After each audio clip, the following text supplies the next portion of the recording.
We want to avoid any hard items that can break teeth.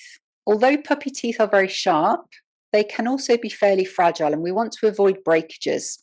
The general rule of thumb is if you can't make an indentation with your fingernail, it's probably too hard for a puppy to chew on and can cause broken teeth. Avoid items that encourage chewing of your personal items.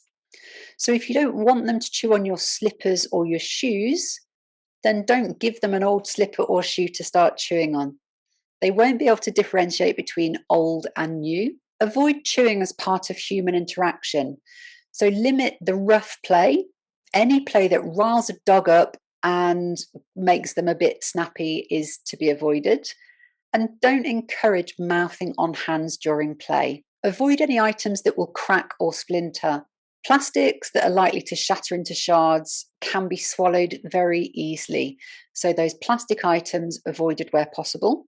I also recommend that you avoid rawhide chews. Now, these will be everywhere, particularly at Christmas. They're bright, they're colourful, and they're in most doggy Christmas stockings. But rawhide chews are very, very hard for a dog to digest. They can cause blockages, and often they're highly processed when being made. And finally, avoid any activity that involves your hands. Avoid play that involves a hand in a dog's mouth. And when you are interacting with a little puppy with lots of sharp teeth, particularly if you're a child, always try and have an item between your hands and the dog, such as a toy, a bit of rope, or a cuddly soft toy. And that means that your puppy will, if they want to use their mouth, will be using their mouth on the toy rather than your hands.